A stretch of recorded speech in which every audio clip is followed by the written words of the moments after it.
Krishna has the capacity that we all wish that we had We want to love everyone. to be able to love everyone. I want and everyone to satisfy love everyone. me. I want Yeah. everyone to satisfy me. Yeah. She's beautiful, but I also want her, and I also want her, and I also want her. And so my desire. Just kidding, by the way. I do not want any of them. None of them. but we try to expand ourselves and be like Krishna as we move through this world. But what we find is that here's even Yayāti, who's like powerful, right? He was a king, so he had resources like we don't have. But still, once he tried to expand to essentially 2 wives, the whole world moved in such a way where it said, you don't have that ability. You don't have that ability. The more you pursue the desire to be Krishna, the more the world's going to reveal that you're not. Nice way to put it. And the problem is good karma, like being a king, being attractive, having lots of resources, having lots of fame and get validation. That's like, well, maybe I am the center of the universe. All these other people look up to me. They think I'm important. They're telling me that I'm good looking. Women are staring at me. Maybe I am the supreme enjoyer. Guess what? We're not. And when we act on it, the whole thing collapses. We built a mansion with no foundation, and the wind comes and the whole thing goes down. Om Namo Bhagavate Vasudevaya. Om Namo Bhagavate Vasudevaya. Om Namo Bhagavate Vasudevaya.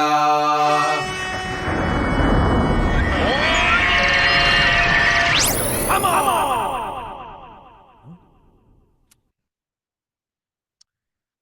Live from Super Soul Farm, this is Wisdom of the Sages, the daily spiritual podcast with your host, Raghunath, and co-host and senior educator at the Bhakti Center in New York City, Kaustubha.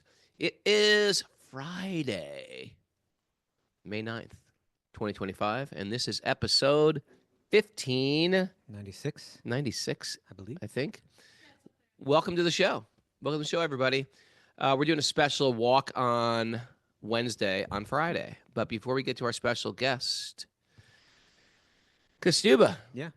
Kaustubha's on my right today because we are going to a very auspicious wedding with Kishori Gopi and Shamya Pras. They're our regular listeners, and we're like wishing them an incredible marriage weekend.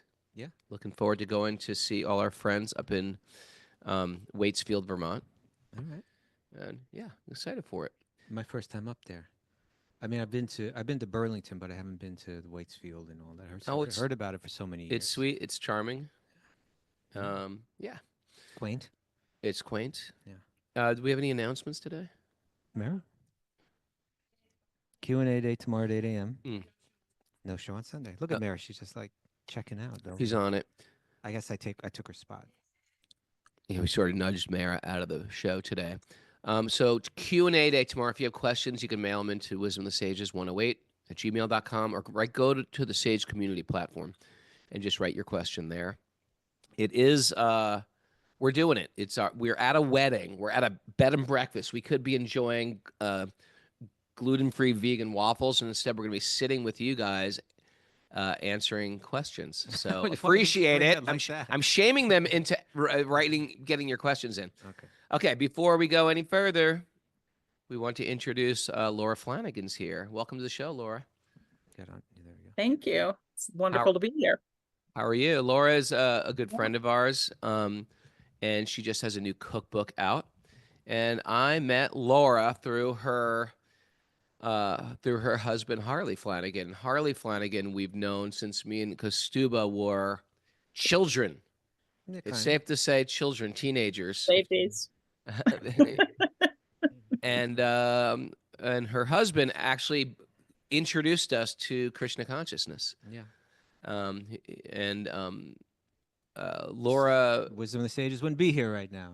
Yeah. It wasn't for Harley. It wasn't for Harley. And then I became close to Laura when they were starting to work on the documentary. And glad I got to know you. Which documentary? The Harley Wired for Chaos documentary.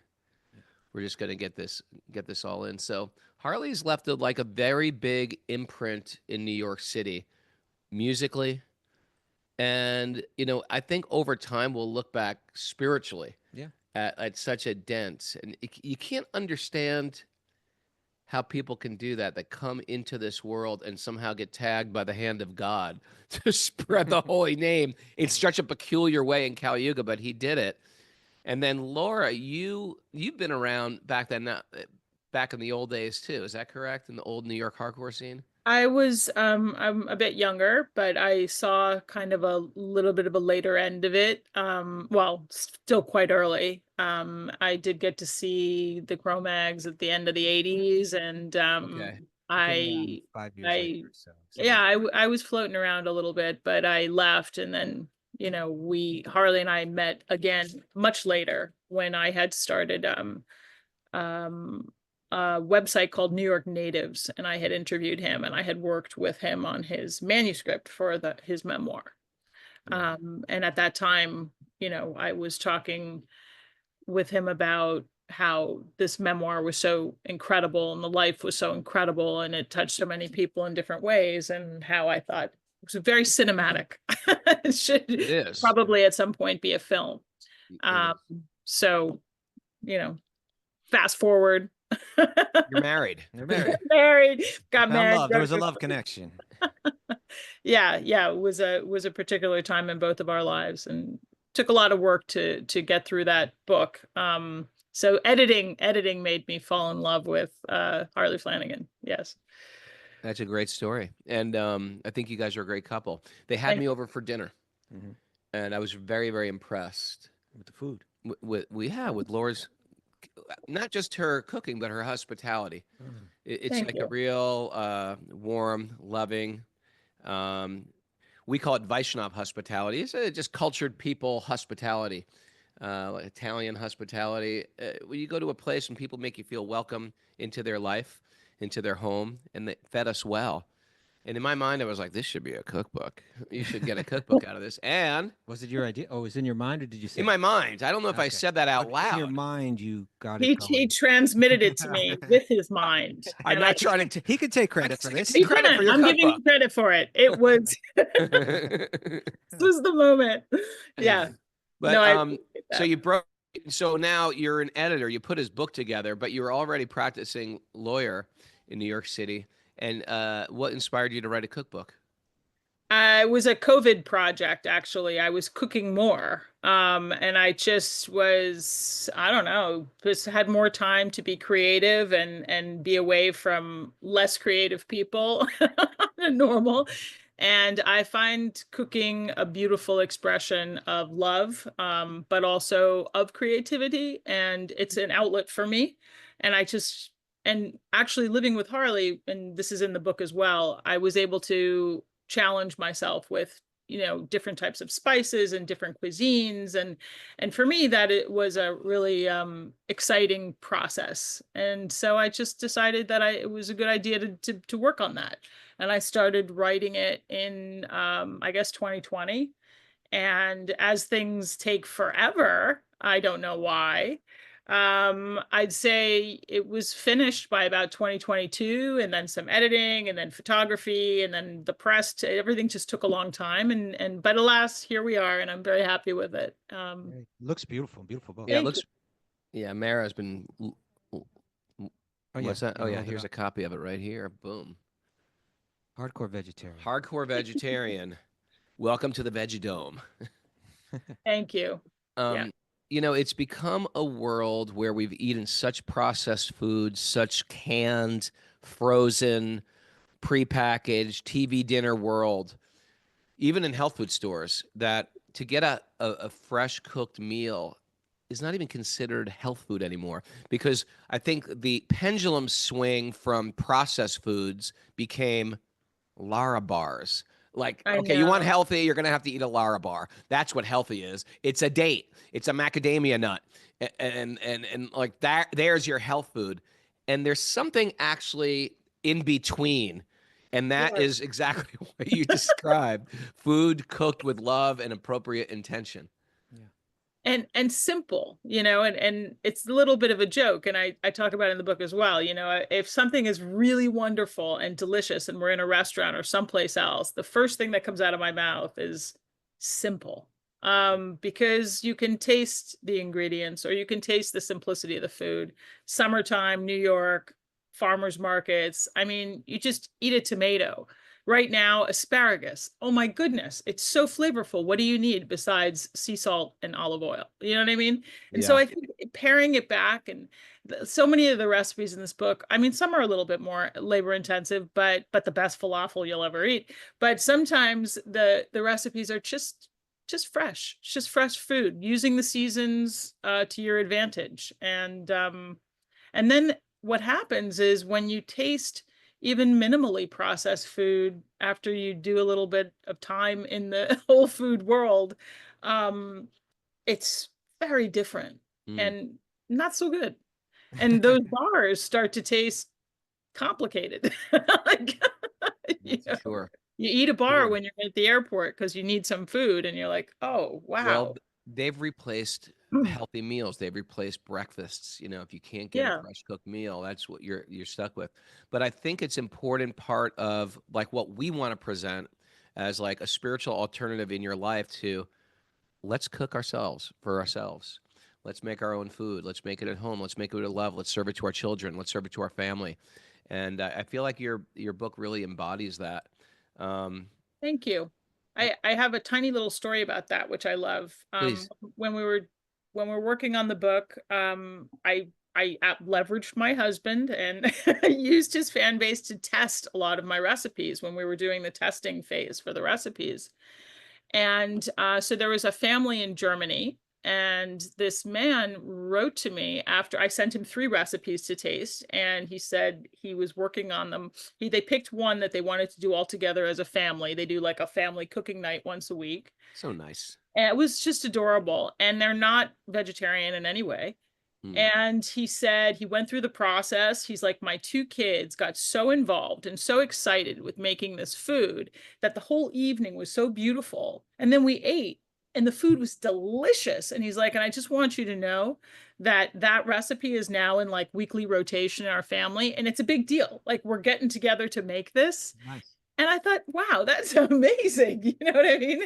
It's just not just food. It's the That's right, yeah. culture of the food. And Exactly. it's like an element in your life that changes, and it's important. It's really Mm. important. Family cooking. People getting together. That is huge. Yeah, yeah. Because Even family eating, people don't do so I much know people anymore, don't so eat like with their it's just- family, but Right. cooking with your family is a great. You know, I never did that much. It's my lamentation. I'm gonna have to take birth again and have more kids. But actually, I'm gonna start doing They that. could still I can cook. still start doing it. Yeah.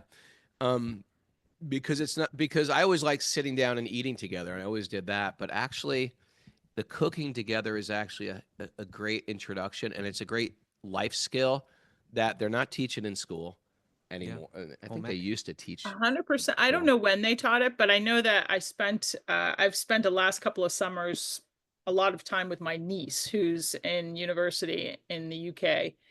And last summer, we just spent a lot of time cooking, going to the farmers markets, and being together.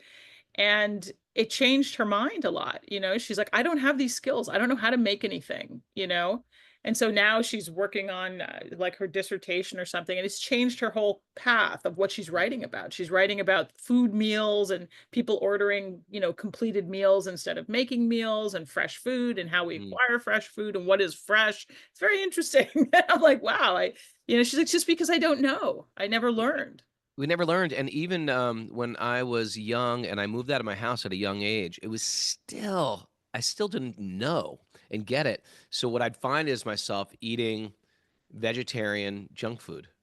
I found some, you know, hot dogs, vegan hot dogs, or I'd Yeah. find some, chicken fritter, vegan frozen chicken things, canned Yeah. tomato sauce, a thing of spaghetti, and it put me in a right direction.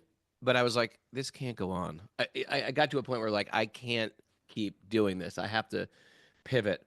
And truthfully, it wasn't that the real impetus didn't come for me until I got thrown into a Hare Krishna temple where I was like, okay, we're cooking everything from scratch. I was like, from scratch? Like Yeah. I've never done from scratch, even growing up at home. Nothing was from scratch. Everything was processed in cans, and that was the way of the 70s. Yeah. is frozen everything. And you've really never eaten horrible food until you've had canned string beans. Those were like It's those like were mush. That's why kids Like hated mush. vegetables, because they're getting it all from the cans. exactly Yeah. exactly. It's so overcooked and it loses so much of the nutrient. And I was just blessed with an Italian mother who was all whole food all the time. And I just learned really good, I think, food values early that I've kept. And they're just like natural to me. You know, I don't understand it. I don't understand the processed stuff. So it's lovely to be able to share this stuff with people because it's not that complicated, you know? Well, we want to encourage everybody to get the book, and Where can they get it? can we get it on? And this sounds lame because a lot of people are anti-Amazon, but it's so damn easy. So damn easy. Can you get it on Amazon?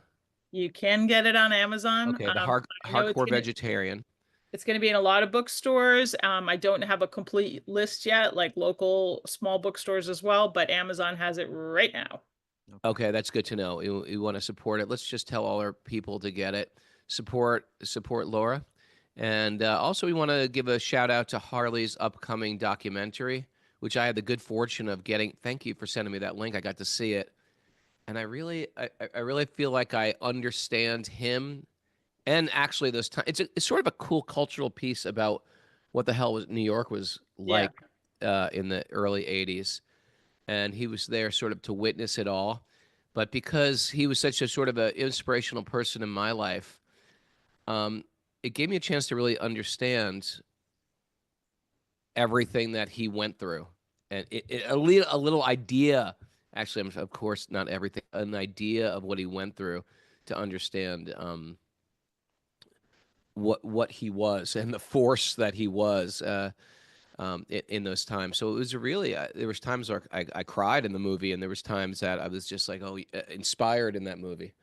You So were anyway, amazing. You were amazing in that movie. You were fucking you told me for a long time I was amazing, and then I saw it. I was like, that wasn't so amazing. it was I was amazing. expecting much more. I Stand was out. expecting like Fred Stand out. Astaire or something, or just a Abe Lincoln giving some dramatic soliloquy. I was like, not No, that amazing. it But was thank great. you for It saying was that. great.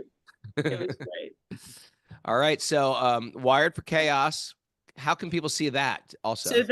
thank you. We're having our theatrical first debut Q&A run starting June 15th, New York, then West Coast, LA, will be up in Seattle and San Francisco, Texas, or all over the place. Okay. Where's it at in New York? And then there'll be more. And eventually streaming. And we're working on a UK Europe run in, I believe, the fall in October-ish. So it'll be out and then it'll be available digitally as well. Where's the New York event on the 15th? New York begins at IFC on June 15th, and then it goes to the Roxy Cinema. And I think that's it for now. I know that Nighthawk, I'm not sure, is going to be maybe later this summer. Okay. So, Super cool. yeah, thank you. And Hardcore Vegetarian is available everywhere, but check it out on Amazon. Get it today. It's like when Amazon gets those first orders, it gets inspired. And leave a Yeah, review on it on Amazon. It makes a difference to the authors when you leave reviews. thank you very much. Thanks for Thank you. joining us, Laura Flanagan. We really appreciate you. Thank you, Thanks, Laura. guys. I appreciate being here and everyone here. Keep up Thank the you. great work. All right. All right, that's great. Looking forward to it. All right, so are we ready to dive right in, Kaustubha? I think we are. We did the announcements already, right? Yeah. And we should get Harley for a walk on Wednesday when the movie starts touring around. Okay. You know, pick his brain a little bit more now that we've seen the movie. Okay. Narayanam namaskritya naram chaiva narottamam devim saraswatim vyasam tato jayam mudiraya. Before we start in the Śrīmad-Bhāgavatam, which is our very means of conquest, one should offer respectful obeisances to the Supreme Lord Narayan, and to Narayan Rishi, the supermost human being, to Mother Saraswati, the goddess of learning, and to Srila Vyasadeva, the author. Nasta prayeshva badreshu nityam bhagavat sevaya bhagavati utama shloke bhaktir bhavati naishtaki. By regular attendance in classes on the Bhagavatam and by rendering service to the pure devotees, all that is troublesome to the heart will become eradicated, and loving service to the Supreme Lord, who is praised with transcendental songs, will be established as an irrevocable fact. Om Jnana-timirandasya Jnananjana-salakaya Chakshurunmilitam Yena Tasmai Shri Gurave Namaha. I was born in the darkness of ignorance, and my teachers are opening my eyes with a torchlight of knowledge. I offer my obeisances at their lotus feet. Reading from the Śrīmad-Bhāgavatam. Where are we at today? Canto 9. Chapter 14 entitled, no, chapter Chapter 18, 18. titled King Yayāti Regains His Youth. So Yayāti's trying to enjoy the material world. Yeah, it's in one sense, the story's been a little comical. I mean, there's something comical about the way that's presented, and there's something comical. I suppose it's comical just seeing everybody being so controlled by their desires, right? And I guess sort of that's what comedy is. yes. People making asses out of themselves. Right. And we've all been there, and we can all relate to it. Like, yep, done that. Yeah. And so we've seen him chasing his desires, making a fool of himself. We've seen his two wives sort of, going at it. We've seen the two fathers of these wives get caught up in the whole, it's a whole messy social thing. But Yayati's in the middle of it, right? And he's on the one hand, he's chasing his desires. On the other hand, he's trying to keep a peaceful life, but he can't do both at the same time. You can't have it all. But it's interesting because what we're going to see here is as the chapter progresses and the next chapter continues it, we're seeing that in one sense he's powerful and he's influential, and on another sense he's being made a fool of by the material energy. He's chasing his desires and he's being made a fool of. But we're going to see an answer to it all. It's not just going to shame him, but it's going to show that because he was fortunate to be like living within a culture that had these incredibly deep spiritual teachings and a spiritual culture, he was living in the midst of the spiritual culture, that it didn't just say your desires are shameful, Right. but it kind of recognized them in a sense, almost like the universality of it all in the world that we live in, and it organized it, regulated it, and ultimately provided a culture and practices that he could eventually transcend it, where he could become.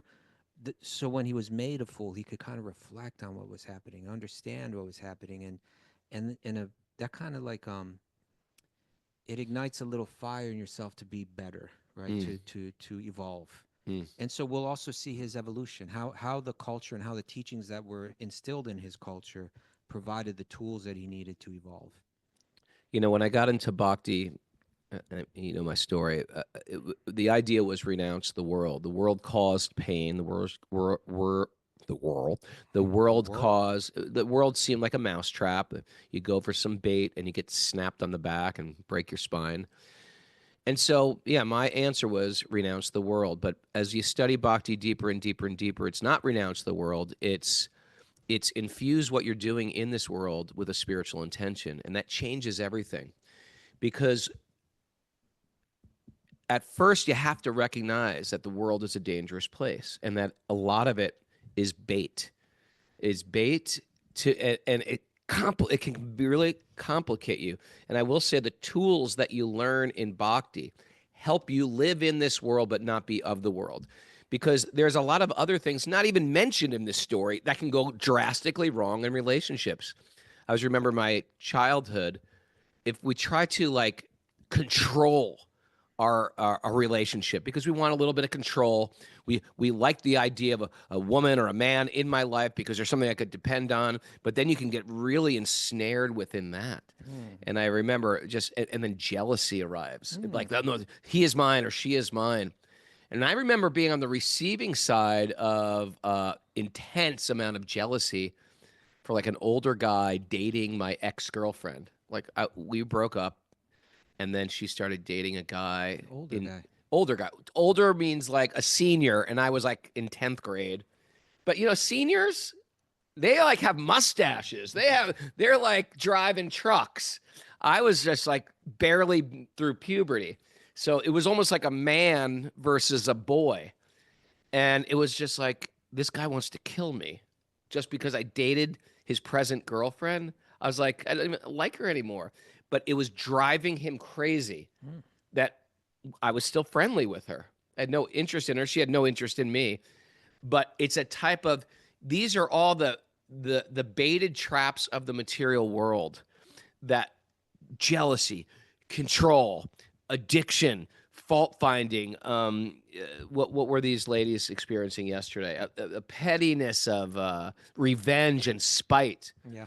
And so Bhakti comes in and says, okay, you can be in the material world, but careful. Careful. There's sinkholes everywhere. There's glue traps everywhere. Okay. How are we going to do this? Let's find out. But let's why don't we remind everybody like what You don't want to get to the bottom of what happened to me? Oh, okay. I don't care. I don't care. I'll set you up here. I didn't Oh no! Oh no!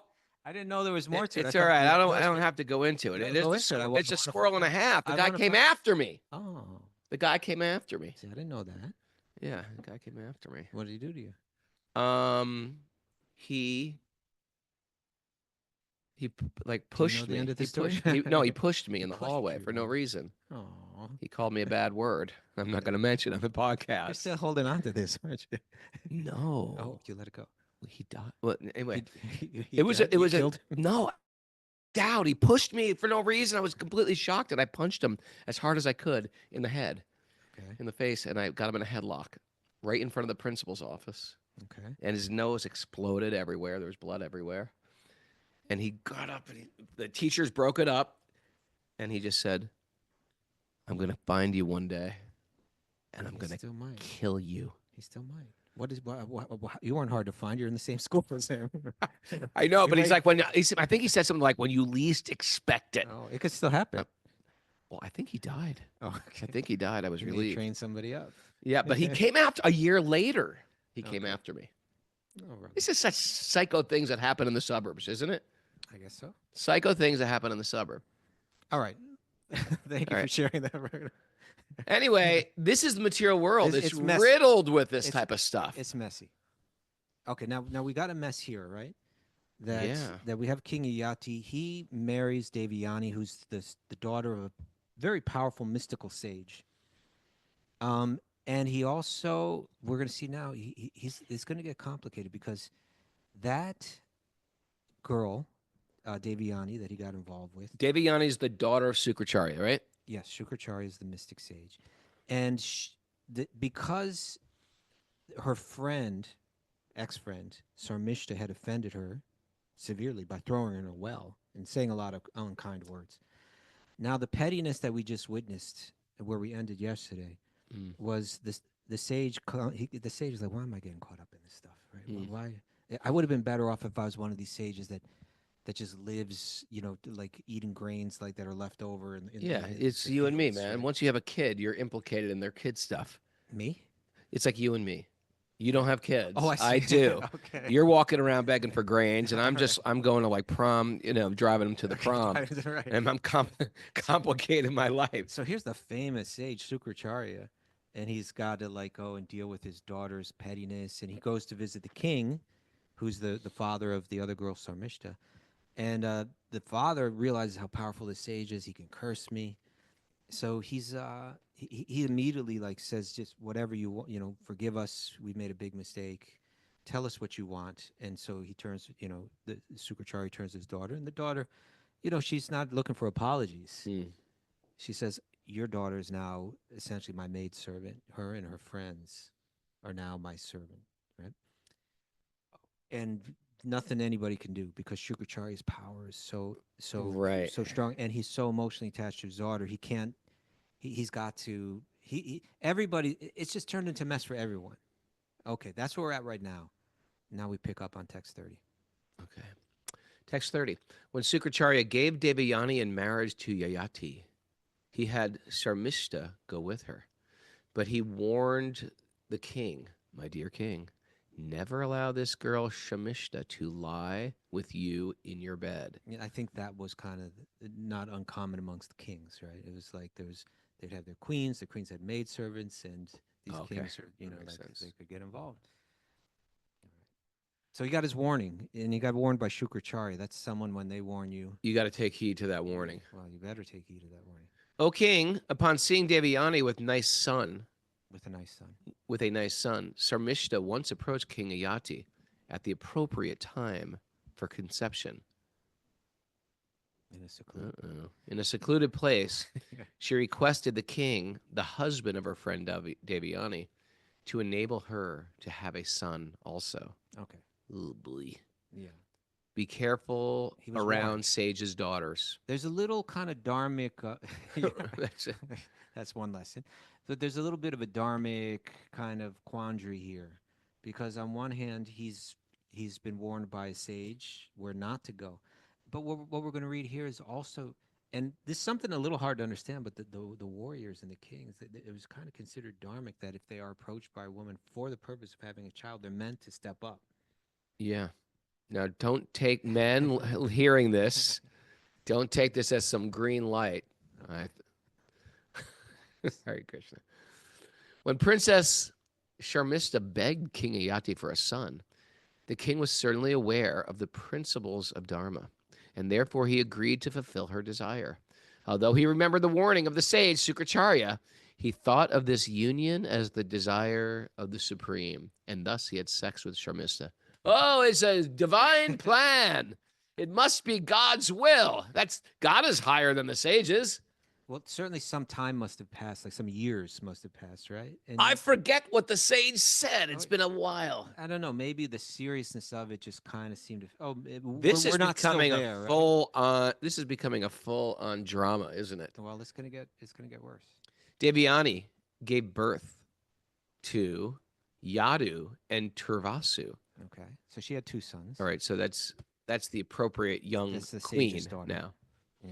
Not queen, sage's daughter, right? She's a queen now. 'Cause Yeah, married she's to a him. queen. You're right. Yeah. And Śrīmad-Bhāgavatam gave birth to Dhruyu, Anu, and Puru. Wait, he gave him 3 kids? 3.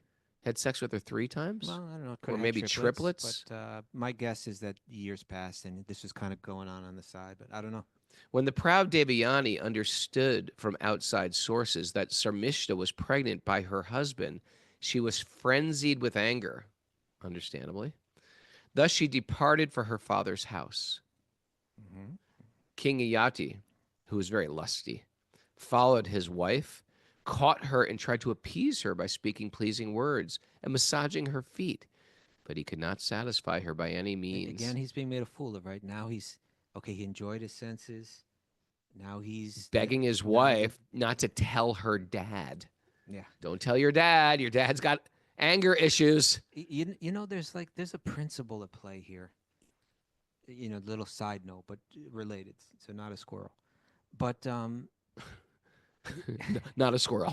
Don't let it ever be understood that I just I'm. figured you might be going there, but Krishna is called Akila Rasamrita Murti, right? Which means that that form. There are different avatars that Krishna takes. Krishna manifests. Like there's say Vishnu, right? Or there's Rama, like they can relate to you and experience, relationships of love in different varieties. Sure. But they limit those varieties. Like we hear about Ram, he had one wife, right? And that was Sita.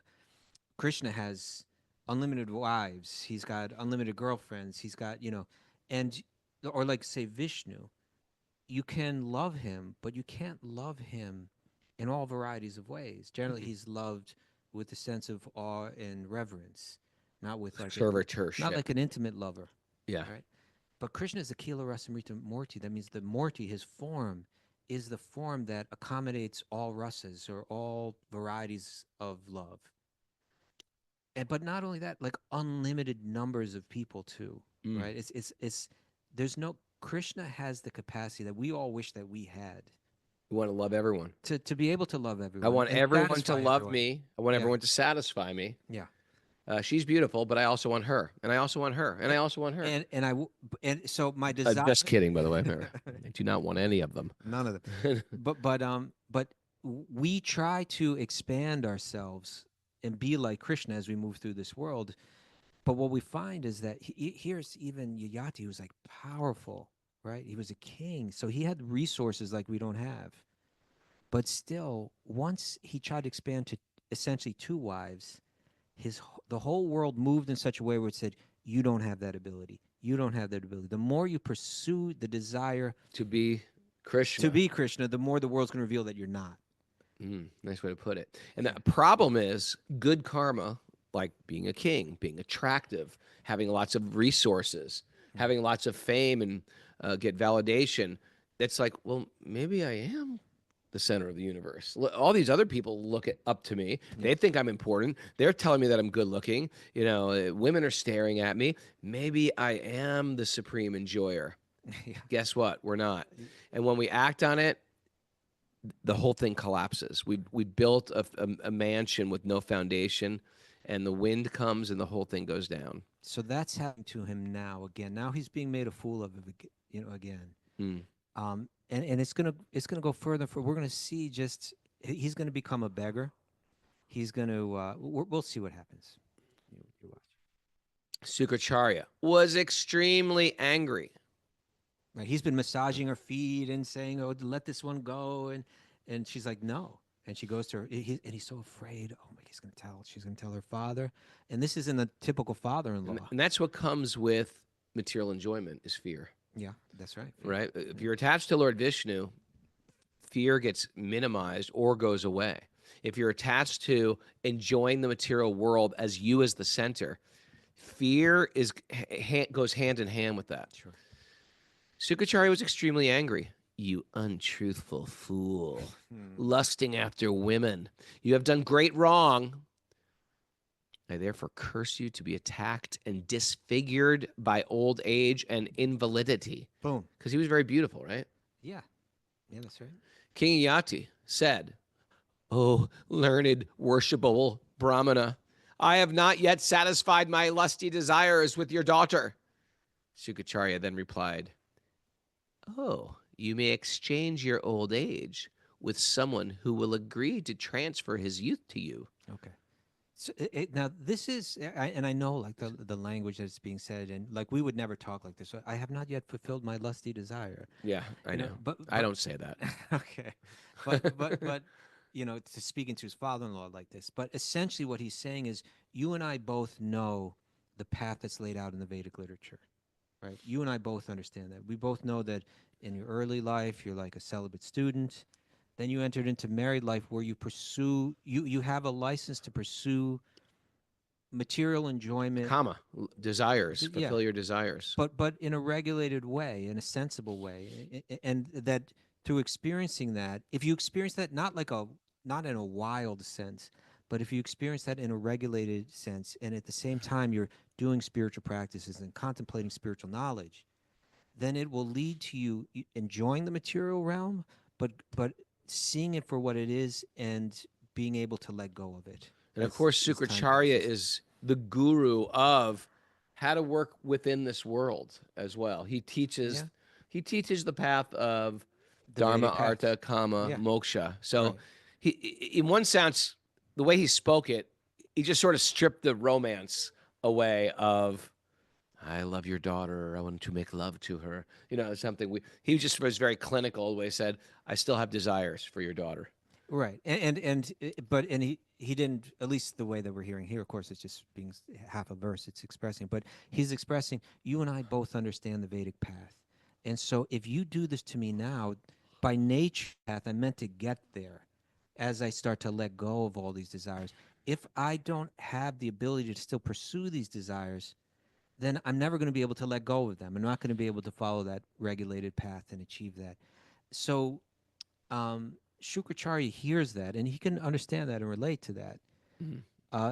And he also knows that, in one sense, by forcing him to be old, it's going to mess up his daughter's life too. Right now, his daughter's husband is an old man. Yeah. And that's gonna screw things up. So he gave him this exchange. He pleaded and he said, "Listen, I don't want to take this curse where I become old and disfigured." He said, "Okay, then just give me somebody to pass this curse on to." He says, "I'll give you this out. You can pass it on to someone else, someone who agrees to it." So who's going to agree to it? Let's see. Now we get to see just how low he's going to stoop again, because his desires are controlling him. Right? Let's see what he does. When Yayāti received the benediction from Sukracharya, he requested his eldest son. "Son, I want to talk to you. What's going on?" I need you to do me a favor. Sure. What? Mow the lawn, rake the leaves? What do you need? Well, Dad? something like that.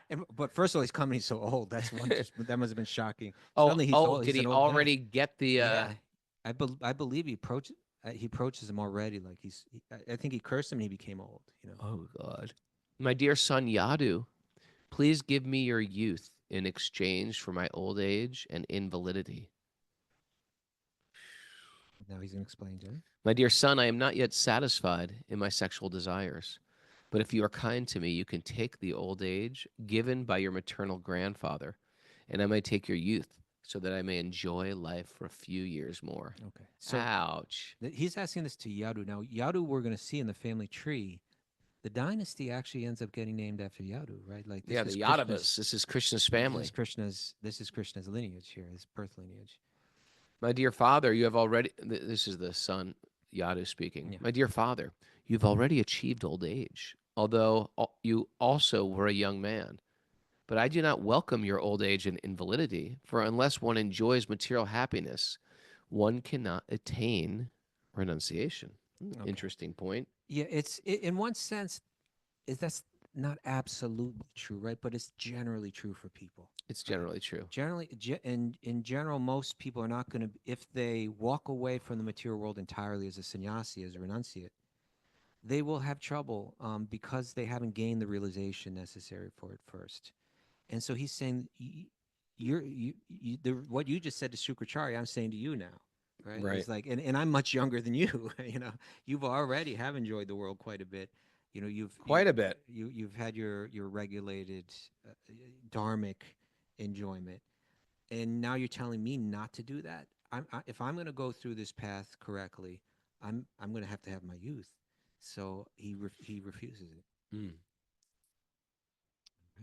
O Maharaj Parikshit, Yayāti similarly requested his sons Turvasu, Dhruyu, and Anu to exchange their youth for his old age.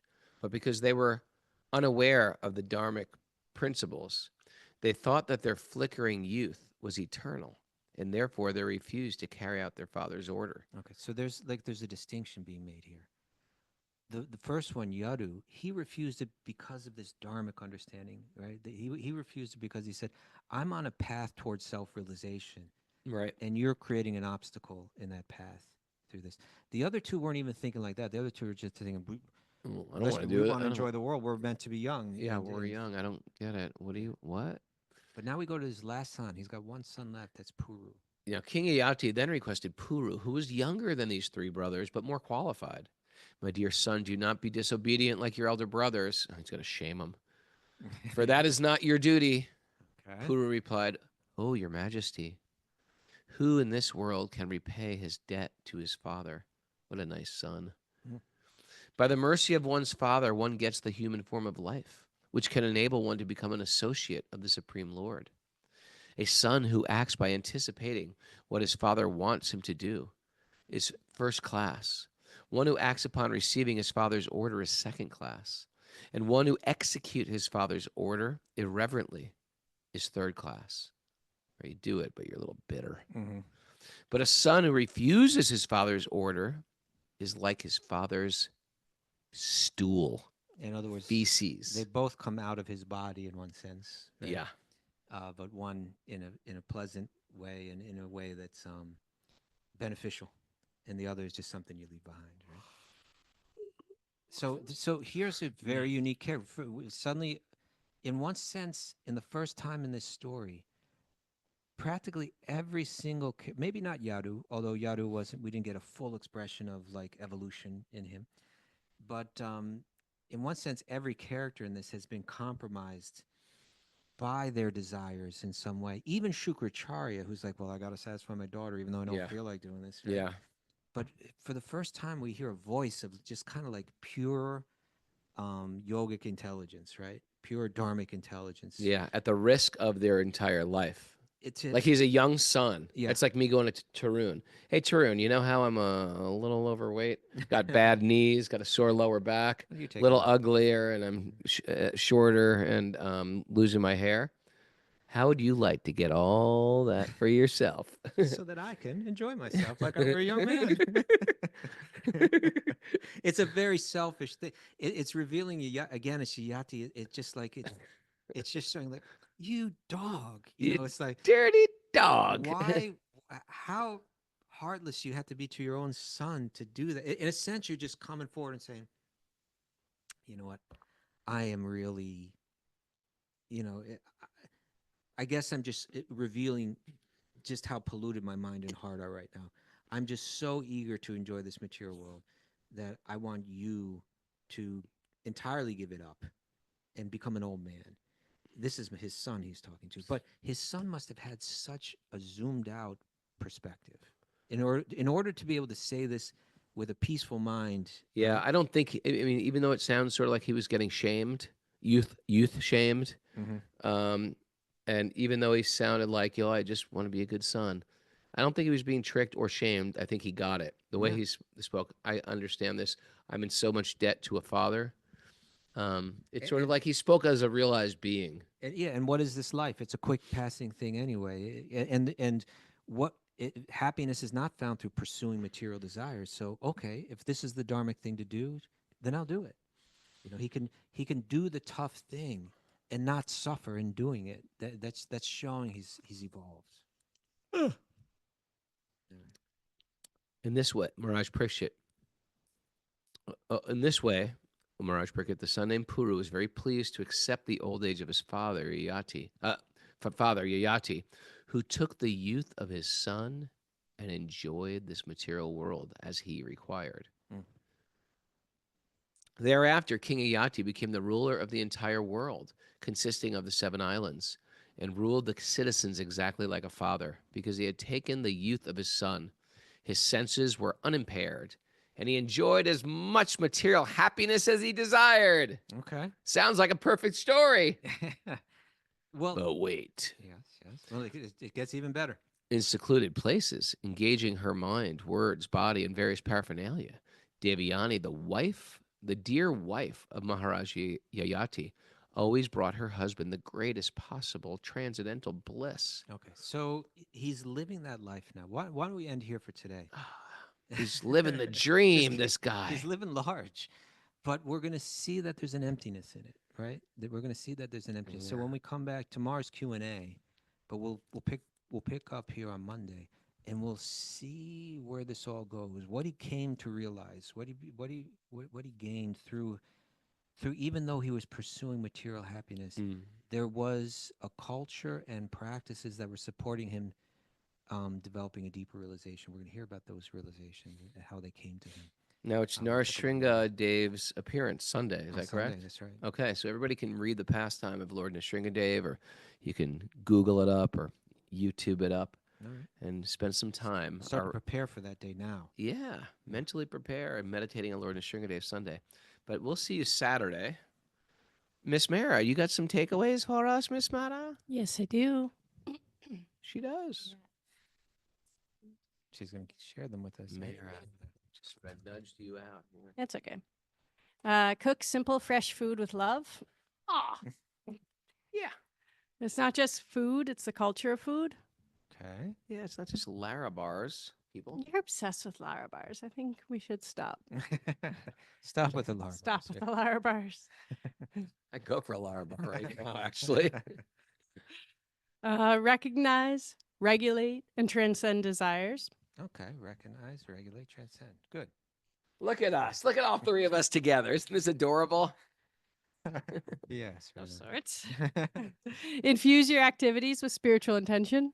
Okay. Yes. Bhakti helps us to be in this world, but not of this world.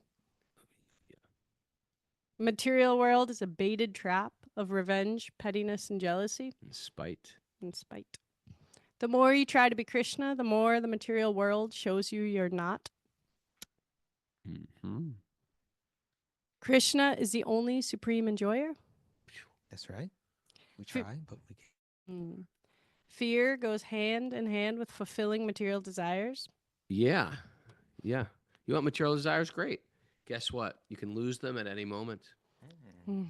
And And King Yayāti is a dirty dog living large. Oh. He's going to improve. He's going to evolve. We're going to see it. in one sense, he got a second lifetime. Yeah. Sometimes, you have to take birth again to learn your lessons. He had to. I wonder how old. Well, Puru is definitely younger than his mother, so like he became younger than his wives. Yayāti, probably. Definitely. Oh, absolutely, for sure. To be young. Do the math. Yeah, Puru was younger than the mother. The youngest son had sons after Damayanti had sons, much younger. Well, no, They may have this heavenly thing where you're born and you kind of look fast and go really age. we're confused, but it's all mysticism. Doesn't understand all the mystical things out there. I can help you. All right, we're having a transcendental drive up to Vermont today. Oh, look at that picture. It's the Three Stooges, Three's Company. Thanks for everybody. Give me a little shout out. Shout out of love, support, and thanks to all the people that forgot me. It helped me realize that it's just me and God.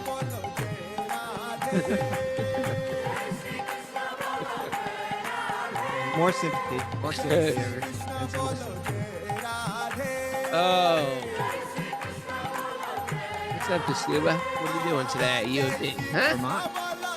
I want to try this maple syrup. I want to try these waffles. And I'm looking forward to the wedding. No waffles, Q&A day. You don't get waffles. Wrong hair.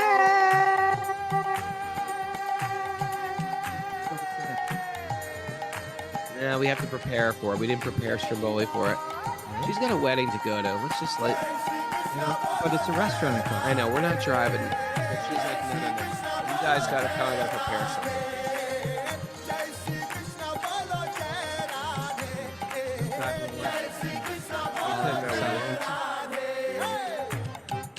Bus will take care of us. Waitsfield Inn. If you ever want a good getaway in Vermont, there is a bed and breakfast that serves prashad. What do you think about that? It's cute. It's adorable and a charming place in Vermont. There's great swimming holes there.